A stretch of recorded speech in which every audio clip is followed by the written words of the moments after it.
kita nak cakap. Cakap apa? Weh, dapat apa ni? Adik beli apa? Dah balik sekolah. Ada benda kita nak cakap. Cakap apa? Weh, dapat apa ni? Melukis, pantun dan dapat bahasa Melayu. Wah, Minggu Panita Bahasa Melayu. Buku scrap pantun naik Johan. Serius kakak? Ni naik pentas ke tadi?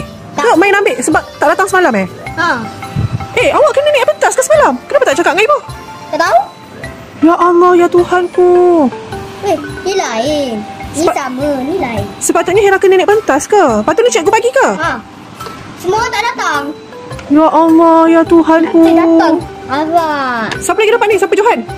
Johan, Alisha. Lepas tu tempat ketiga, kawan kita, Inshiva. Oh. Lepas tu cikgu bagi semualah macam tu? Lah, semua tu tak datang Kita 2 orang je. Ya Allah. Kita dengan kawan kita. Alhamdulillah. Congratulations kakak. Macam ni lah. Barulah ibu bangga macam ni kan. Daripada gaduh-gaduh dengan adik, lebih baik kau buat macam ni. Bangga ibu.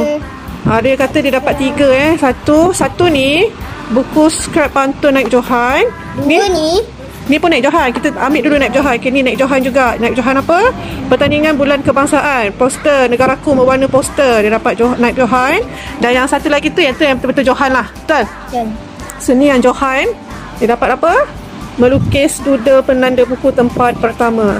Alhamdulillah. Good job. Macam tu buat ibu bangga. Alhamdulillah. Bolehlah simpan-simpan benda-benda macam ni walaupun orang rasa macam lah, itu pun nak tunjuk ke? Yes. Ibu bangga. Ibu kena tunjuk. Okay, ini ingatan anak-anak ibu. So, kalau ibu dah tak ada esok, kakak dengan adik tahu yang ibu sangat bangga apa pencapaian yang diorang terima. Tak kira lah lompat katak ke, lari dalam kuning ke, melukis, semua ibu akan bangga. Tak kisahlah. Orang nak kata itu pun nak tunjuk ke? Ya. Suka hati akulah nak tunjuk ke tak. Sebab benda ni sebab benda ni adalah ingatan anak-anak ibu yang bila ibu tak ada esok diorang tahu. Oh, ibu bangga kan. Ibu bangga rupanya Hera dapat ni. Maksudnya dia akan lebih, orang kata lebih akan macam mana? Berusaha untuk dapatkan sesuatu membanggakan ibu. Gitu. Alhamdulillah. Tahniah kakak, tahniah. Macam itulah. Tak ada kemarahan ibu. Okey, hari ni bolehlah tengok TV sebabkan dia dah banggakan ibu. So, mula kan tak boleh tengok TV kan? Okey. Boleh tengok TV, cerita apa yang dia nak. Handphone belum lagi. Handphone ibu nak tengok perangai dulu. Dah. Pergi letak atas meja tu. Biasa itulah tempat meja tu yang memang ibu akan suruh dia letak kat situ. Tanya kakak.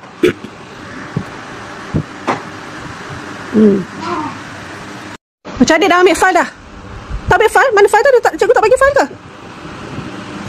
Ada file kan? Ada lah ni. Mana file dia? Mana file dia ibu? Ya. So ada kan? Ada file tu kan adik? Adik dah habis perasa kau? Ya. Lah, tadi main apa? Main-mainan dengan main taman. Tak payahlah buka dulu. Main-mainan dengan main taman. Kakak hari ni buat apa je? Tak ada buat apa juga? Main juga. Kita tak ada mainan, jadi kita